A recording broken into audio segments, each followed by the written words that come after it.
Hey guys, it's Becky. Welcome to my channel. I have 5 tips for you guys today on some biblical parenting tips I want to share with you guys. 5 tips for Christ-centered parenting. I feel somewhat qualified to do this because my kids are older. My oldest is almost 20 and my youngest just turned 14. So especially the 20-year-old, I feel like, not that she's like done, you know, I feel like she's still got a long journey ahead of her and I'm still planning to be active in her life. But as far as those years of like instilling the value of Christianity and faith and God in her, a lot of those formative years have already passed. And so I feel like, and really with my 14-year-old too, but especially my oldest daughter, you know, I really feel like the things that I have learned in that journey with her, and some things I've learned just because I made mistakes, but I feel like these 5 things are, when I look back and I think what I did right, or what I know the value of, or what I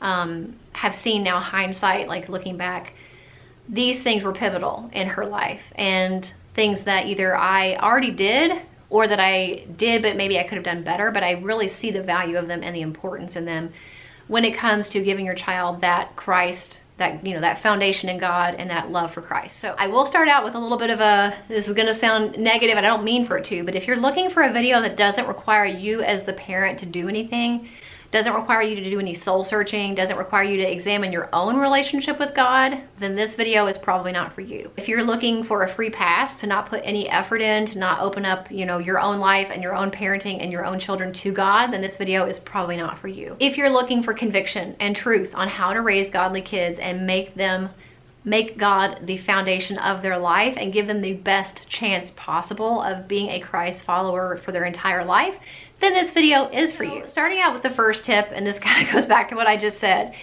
you really have to start with yourself and be the example. And I'm looking at my notes, by the way, if you see me looking down. You are your kids' first and best teacher. So leading them to God is no different. Now, they might find God on their own without you, but their chances are a lot better if you are the one who is not only exposing them to God and Jesus and biblical truth, but also encouraging that and fostering that in them. Your kids will mimic what they see you do. Your kids will mimic and notice what you find value and importance in your days and what matters most to you by watching you. So they'll see how you include God in your life or how you don't.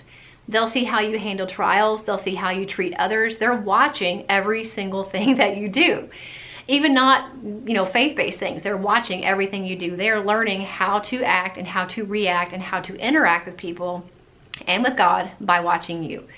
So you can't expect them to do what you aren't willing to do. If you aren't willing to make God a priority in your life and in your family's life, then more than likely they're not going to be willing to do that either. So this will likely be a journey for you. I know it's a journey for me. I pretty much am a lifelong Christian. I was saved when I think I was 9, I might have been 11, but I was somewhere in that area, and I remember being saved. I remember getting baptized, which by the way is not required for salvation. But anyway, I remember doing that.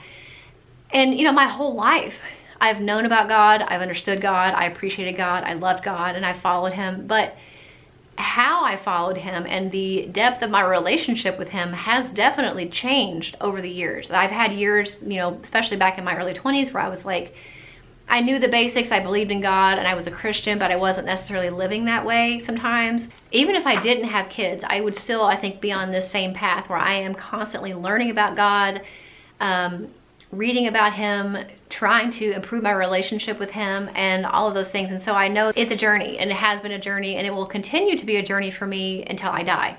And it's the same thing with your kids. Your relationship with God will likely have ebbs and flows, unfortunately, because people are fickle. But unfortunately, however common that might be, it is part, I think, of the Christian life, the Christian journey, especially if you have been a Christian for most of your life. So if you focus on filling up your own soul and strengthening your relationship with God, I think just naturally that will also spill over into your kids' lives and what you're teaching them, how you're setting an example for them, and how you're including God, not just in your life, but also in their life, the family's life. It changes the entire dynamic. So really start with yourself. If you want to have Christ-centered kids who love God, who believe in God, and who want a relationship with him, the best place to start to do that is with you. So keep that in mind. That's like the foundation of all of this, is start with yourself. The thing is to instill the value and importance of prayer on your kids. Pray before meals, pray at bedtime, encourage them to pray anytime they want to talk to him. They're scared, they're worried, they're upset, they're happy. It doesn't have to be all prayers that you just need something. You know, they're appreciative, they're thankful, they're excited. God is like your best friend who never is going to leave you, who's never going to get tired of hearing from you. He just always wants to hear from you for the good things and the bad things. And so teaching kids that early and demonstrating that to them, and, you know, showing them how important prayer is, not just in times of need, but also in times of gratitude, is really important. I think prayer journaling in particular is a great thing that I have been dabbling in a little bit lately. I did it a while back. I had a book and I actually got it back out the other day. It's over there on my nightstand. I want to get back into prayer journaling over and above just the prayers that I say out loud or that I do in my head to God, because I feel like it's a nice way to focus maybe on less prayers at once. It's not just like, oh, I need this and I need that and help me with this and blah, blah, blah. I try to like focus really and hone in on one or two things at a time, really write it out, really be systematic and kind of regimented about it. It makes me not fall asleep when I'm doing that, because I'm writing them down, so I'm not gonna fall asleep writing down. Helps me to focus, helps me to be less distracted. And it's really nice to have that, you know, looking back now, you know, maybe 6 months will go by or a year, I'll look back at that old prayer journal and I'm able to see like what was happening at the time in my life where I was struggling. And it's really fun to see some of those prayers that I had back then, and I'm like, that's been answered now. Or I see where God was going with this. Maybe even if he didn't answer the prayer the way that I wanted him to, I can look back now and say, I really see the pattern here. I know how this ended up. I know why that was happening. So I definitely think prayer journaling is nice, especially if you have kids that are obviously old enough to write. It doesn't have to be some super strict regimented thing. It can be fun with highlighters and stickers and colored pens. You can really make it as fun as you want or not. But I think it's just another way to add prayer into your life and your kids' life over and above, you know, speaking it or thinking it. I think it's really nice, and modeling that for them is, again, the best way you can really show them the importance of prayer. Is, you know, they're seeing you pray when something bad happens, or you're scared about something, or even if you're happy about something, you want to express thanks. Those are all things that you can do to instill in your kids the value and importance of prayer. Okay, my third tip, and this is probably going to be the most controversial one of all of them, is to attend activities and clubs at church. Even if you aren't a member, I don't know, we're Christian and we're Baptist. We've gone to Christian churches before too, so I don't know about other denominations, but I've never been to a church that was like, you can't come to our activities because you're not members here. Like, I've never known that. And I've known a lot of churches, including the one we go to now, every group, club, class, whatever they have is open to the community. There's nobody that's like, well, you can't come because you're not a member, or you don't tithe here, you can't. Like, I've never had that happen in my entire life of going to church. So keep that in mind, making church a habit for yourself so that your kids will be used to seeking God. They'll be used to fellowshipping with other believers, or even non-believers. I mean, plenty of people go to church that are trying to find answers. So I think modeling, again, it starts with you, modeling the importance of finding a church, modeling the importance of getting involved in that church to whatever degree that means for you. So some people want to go like all in, they want to do all the activities, they want to volunteer, they want to do this. Other people kind of like to go in, go to church, get out, don't talk to anybody. And then there's people in between that maybe like to go to a life group. But for kids especially, we really wanted a place where our kids could go and grow up in a church, feel comfortable going to a church. That's one reason why it was important for us to find a home church, because, you know, and it took us a long time. But I didn't want to be ping-ponging all over town. I wanted to have a consistent place where they felt comfortable. And we did. It took us a long time. It took us like, I don't remember, like 13 years or something to actually find a church to stay and join. And I did a video about that. It's very old, but I'll try to remember to link it if you're looking for a home church. It was my tips for, and kind of our journey of how we found that and the process that was. And so I'll try to remember to link that video. But there's so many different opportunities that you can participate with in a church setting. So just some of the ones that I could think of. Life groups, which is basically Sunday school. They call them life groups now. Awana, which is for kids. They learn verses every week. They go to once a week they go to the church. They recite their verse. They earn badges and stickers and things and play games, and it's really nice. There's also volunteering you can do. There's Operation Christmas Child. There's usually food drives, different things like that. Prayer groups, Bible studies, choir, vacation Bible school, upward basketball, and cheerleading I know is a big one. So even if your kids don't go to that church, they can participate in basketball or cheerleading. And a lot of people say, well, church isn't for me. And I would say, well, maybe you haven't found the right church. You will find what you're looking for. So if you go to church with the mindset of, the people here are hypocrites, they all think they're better than everybody else, that's exactly what you're gonna find. If you go to church and you say, well, I just don't feel God's presence in this church, then I would say maybe you should check your own heart before you blame it on the church. It could just be that the church's preaching style or their music maybe doesn't speak to you, but the Bible does say in Matthew 18:20, for where 2 or 3 are gathered in my name, I am there. God, I meaning God. For where 2 or 3 are gathered in my name, I am there among them. So keep that in mind. If you are going in with a negative mindset that you're not gonna find people that you like, that people are gonna judge you, that you're not gonna like the sermon, that you're not gonna like the music, then you're not. You're exactly right. You're gonna find exactly what you're looking for. But if you go in open-minded, keeping in mind that church is not run by God. Church is run by sinners. I mean, it just is. And you're gonna find the same negative people and the same negative things in church that you find anywhere. But just because church is run by imperfect people is no excuse to not go. And there's a huge amount of value to go. And do you have to go to church to be saved? No. But it's one of the things that God wants us to do, and I want to make him happy. And I know there's a huge value in it that I have found in my life and in my kids' lives growing up that I feel like they would not have had and I would not have had if I hadn't gone to church. So I feel like it's really important. This one I wrote, it sounds kind of funny when I read it back. Don't treat God like a stranger or that weird uncle. You know, kids sometimes feel like God is this big scary thing who's just waiting up there like Zeus with a lightning bolt to just strike them down. And the best way for kids to really understand who God really is and how that is completely not the way to see God or imagine God is to learn more about him together. This will look a variety of ways, and it will change as your kids get older. It will also change as you change and your faith in God maybe grows stronger, your relationship with God maybe grows closer. But it's a journey that you can be on with your kids. And it's okay for them to know and understand that you aren't perfect either, that you're on your own journey with God. You're learning about him just like they are. You know, there's different degrees and levels of that, but it's okay for them to understand. And I think it's beneficial for them to understand that you've never arrived. You're never going to get to the point where you're like, I know everything I need to know about God. You can't tell me anything. I have read the Bible every year since I was 10 years old, and I've gone to church every single Sunday. I've never missed. Like, you're never going to get to a point where you can't get any closer to God. You're never going to be in a point where you couldn't do something better. You're never going to be at a point where you just don't sin. And I'm not saying that to sound negative and be like, well, why even bother if I'm never going to get there? But that's okay. That's part of the point, is to continuously work and grow and push to know more about God, to learn more about yourself in that process, to grow closer to him, to want to be more like him, to keep your eyes focused more on him. That's a journey that you're going to be on your whole life. And it's a journey that you can do with your kids, demonstrate for your kids, make it normal. It's okay. Normalize that. And doing Bible studies and different types of devotionals with them and letting them see you read your Bible and letting them see you do your prayer journaling and all those different things, and doing those things alongside with them is really a great way to instill not only that discipline in your kids, but also to help them learn more about who God is and how he really is a loving God, a forgiving God. He's not up there waiting for you to make a mistake. He's up there waiting to give you forgiveness when you make a mistake. That's a huge difference and a huge distinction to make for your kids. So like I said, it'll look different for your kids as they grow and as you grow. But a couple of the things that I really encourage is devotionals. Obviously, those are easy. You can do devotionals with your kids. They can also have their own that are age appropriate for them.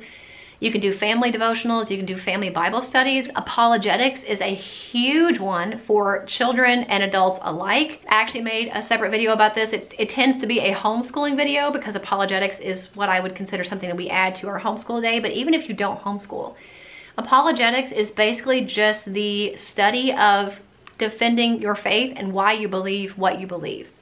And again, that will look different based on your kids' level of understanding. And even some things as an adult is hard to wrap your brain around. But there's different apologetics books, and I'll try to remember to link some of the ones that I know are good resources to do with your kids at all ages and for yourself, even if it's just on your own, to really understand why you believe what you believe and how to defend what you believe. And I think, again, this is especially important for people like me who have been Christians mostly their whole life and didn't stop to argue. Like, I just took so many things on faith, which is fine. But now I'm at the point where I'm like, you know, there have been times where my beliefs have been challenged, or there have been questions that my kids asked me that are valid questions, and I don't necessarily know why I believe those things. I just know I do. And so that's why apologetics is important, and that's where it comes in to kind of fill in those gaps.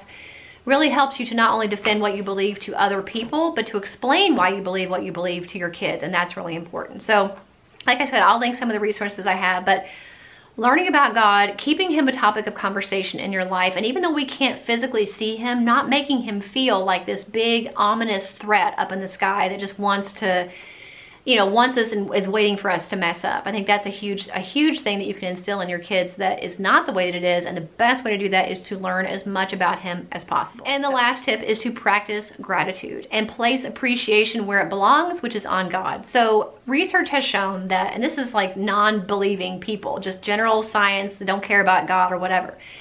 Research has shown that people who are have a lot of gratitude and who are thankful they're mentally and physically healthier people. They have improved sleep, mood, immunity. It can decrease depression, anxiety, chronic pain, and disease. So if you can improve all of those aspects of your life just by being thankful, that's amazing. But it's even more amazing when you realize that all the things that we have to be thankful for come from God. So practicing gratitude, which is something, again, you can easily model for your kids, not only is good for their mental and physical health, but their spiritual health as well. So noticing your blessings, big and small, it helps you focus on your dependence on God and how all those things come from him. Even if it's the most tiny little minute thing, it's still a gift from God. And I think it makes us grow our love for him when we see and imagine all of those things and as being gifts from God, because that's what they are. It makes you a lot more appreciative of him and how much he loves us when he's doing all these things for us. Gratitude journals are a great way to do this. And again, that's gonna look a lot different depending on the age of your kids or which one you might use. It doesn't even have to be a designated journal. It could just be a piece of notebook paper. I will actually show you the one that I just got from Clever Fox. I have a couple of their journals. My daughter had their planner last year. I have their password journal. I've gotten a couple of their books over the years that I really enjoy, and you don't have to have a designated book to write down things you're thankful for. But I really do like this one from Clever Fox because it's pretty. I think it's more fun. Like I said, if you make it enjoyable, it makes everything more fun. So I like having pretty notebooks. I like having pretty pens. I got some new highlighters for Christmas that I'm going to be using. So I like to do that because I think it's fun and it elevates something you are going to be doing already. But you definitely don't have to do that. You can just do it verbally. You can do it on Post-it notes. There's so many different ways you can do it with your kids and by yourself. But I think it's really important to be grateful because it's going to not only make you a healthier and happier person, but it's also going to help you in those hard times when there are things that are going bad and there's things that seem really difficult. If you're able to keep in mind all those blessings that you're having and all those good things that you have as well, it really helps to kind of offset that hard time that you're going through. So gratitude is super important, and again, something that you can model for your kids. So these are just 5 ways to raise godly kids, and they're not guaranteed. You could do all of these things and more every single day, and you can do them perfectly, and that will not guarantee that your child will ever become a Christian or follow God at all. But as King Solomon wrote in Proverbs 22:6, train up a child in the way he should go, and when he is old, he will not depart from it. That is an important verse to keep in mind, but God also gives us free will to follow him or not follow him. And he gave your child that same free will to not follow him if they choose not to. But I feel like even if they have that choice, and even if that's a path they decide to go down of either never becoming a Christian or being a Christian and not living that life, I feel like you giving them that foundation gives them something to fall back on when the world fails them, because it definitely will. The world is always going to fail us 100% of the time, and God is never going to fail us 100% of the time. So those are my 5 best tips for things that I have done and things that I have realized that have been super important, informative in my life as a Christian, but also raising kids that I want to be Christians as well. Have I done it all perfectly? No. And like I said, it is a journey, and it's a journey that I'm on, and I have been on, and I will be on my entire life. And I'm sharing it with you to hopefully inspire and motivate you. It's never too late to grow your own relationship with God, and watch how that will affect your family. And we know as moms how important and integral we are to the entire mood and setting and feeling of our families. We know how much we steer the ship, basically. So when you focus on your own spiritual health with God and you get your relationship as good as it can be, and you're working on your own journey with God to be closer to Him and learn more about Him and understand your reliance and your dependence on Him and all those things, there's no other place for that to go besides spilling over into your family. So again, starting with you, letting it trickle down. And I hope this video was helpful. I hope it was inspiring. I hope it was motivating. I hope you can learn a little bit from my experience of things that I did or things that I wish I had done better or sooner. I hope it helps even just one person. It'll be worth it. So if you found this video helpful, make sure you give it a thumbs up. I will link my Christian parenting playlist for you all. And also, if you know any other moms that could benefit from this video, I highly encourage you guys to share it with them. There are several videos on my channel. There's a handful of them that I'm like, I wish I could get everybody to see this video because I really just feel like it's that important. And it's not because I'm just so good at sharing information, but I feel like the message is super important. And this is one of those videos. So make sure if you felt inspired at all or you know somebody who might be motivated or helped by this video, please share it with them. I hope you enjoyed it and I'll see you in the next one. Bye.